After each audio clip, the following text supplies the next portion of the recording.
कुछ ऐसे माइलस्टोन होते हैं जो हमेशा याद किए जाते हैं। जो 4 जून 2024 का दिन है वो ऐसा माइलस्टोन हो रहा है संसदीय जीवन का, हमारे लोकतांत्रिक मूल्यों का, हमारे संसदीय इतिहास का, कि विकसित भारत की मजबूत नींव रखने वाला दिन सिद्ध हो रहा है।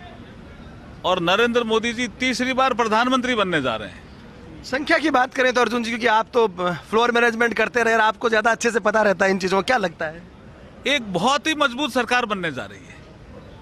लेकिन कांग्रेस बहुत कुछ कह रही है, खड़गे जी ने पत्र लिखे हैं, एक कमेटी बना दी है। हालांकि मैं सुन रहा था कुछ बहुत वरिष्ठ पत्रकारों से भी कि इतनी कटुता पहले नहीं देखी गई है देश में, भले ही तब राजनारायण जीते इंदिरा गांधी से, तब भी नहीं। तो ये क्या वजह है? क्या आपकी पार्टी विश्वास में नहीं ले पाई विपक्ष को, या कोई और कारण है? क्या मानते हैं आप अर्जुन जी? क्योंकि आप एक ब्यूरोक्रेट भी रहे हैं, आपने चुनाव भी कराए हैं, जिला निर्वाचन अधिकारी भी रहे हैं। देखिए, जब से श्री राहुल गांधी जी के हाथ में कांग्रेस की कमान आई है, मुझे लगता है कि राजनीतिक मूल्यों में गिरावट भी हमने देखी है। वो विरोधी दल हैं, विरोध करें, लेकिन वो देश का भी विरोध करते हैं, देश के जो संवैधानिक संस्थाओं का भी विरोध करते हैं। और वो यहाँ नहीं करते हैं, विदेश में जाकर के भी करते हैं। और कुछ विदेशी ऐसे देश हैं जो राहुल गांधी जी प्रधानमंत्री बने ऐसा सोच भी रखते हैं। तो ये जो आप कह रहे हो कटुता का सबसे पहले विश्लेषण करना पड़ेगा कांग्रेस पार्टी को। 2014 में नरेंद्र मोदी जी इस देश के प्रधानमंत्री बने। राहुल गांधी जी के आज भी समझ में नहीं आ रहा है कि प्रधानमंत्री ये कैसे बन गए। उनको ऐसा लगता है कि प्रधानमंत्री पद की कुर्सी का तो असली दावेदार मैं ही हूं। यहाँ ही जड़ है इस कटुता की। पर आप लोग इतने कॉन्फिडेंट शुरू से ही हैं, ये भी तो कांग्रेस को थोड़ा सा अब चिंता में डालता है ना, देखिए, या शक पैदा करता है। देखिए, नरेंद्र मोदी जी की जो नीतियां हैं, 112 उनके पॉलिसीज आई हैं, वो धरातल पे पहुंची है।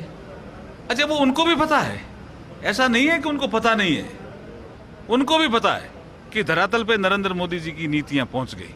अब विरोध कैसे करें? तो इसलिए कभी व्यक्तिगत आलोचना। अब आप देखिए एग्जिट पोल जिसका जिक्र आप कर रहे थे, कांग्रेस पार्टी जिसने इतने वर्षों तक शासन किया, वो पहले ये निर्णय करती है कि हम एग्जिट पोल में जो परिचर्चा होगी उसमें भाग नहीं लेंगे। ये क्या दर्शाता है? एग्जिट पोल क्या मोदी जी ने करवाया? एग्जिट पोल तो आपके मनमोहन सिंह जी जब प्रधानमंत्री थे तब सबसे ज्यादा चर्चा होती थी।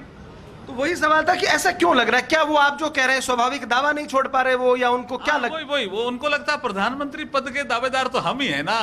तो इसलिए अब देखना 4 बजे, 3 बजे, 5 बजे वो ईवीएम पे ठीकरा फोड़ने वाले हैं। तो इससे पहले इमरजेंसी भी देखी देश ने, उस वक्त भी, लेकिन कहते हैं कि उसके बाद जब चुनाव हुआ तो अब ऐसी कटुता नहीं थी। तो मेरा सवाल ये कि एक वैश्विक माहौल जो है, कहीं ना कहीं डेमोक्रेसी है, उस पर भी फिर बहुत सारी तरीके से मीडिया रिपोर्ट करता है, दुनिया का मीडिया। तो अर्जुन मेघवाल उसे कैसे देख रहे हैं? देखिए, मैं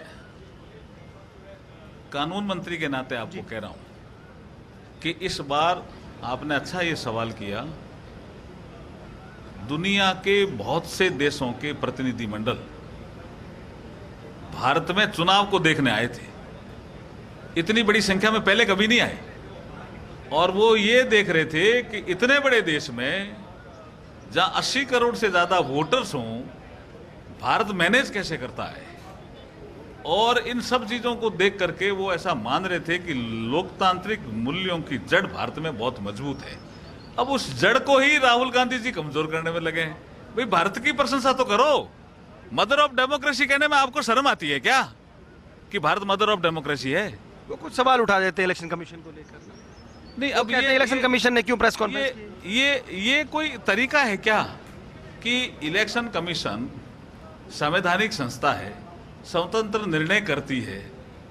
आपने तो ऐसे ऐसे इलेक्शन कमिश्नर बनाए जो बाद में आपने एमपी भी बनाए, उनको मंत्री भी बनाया।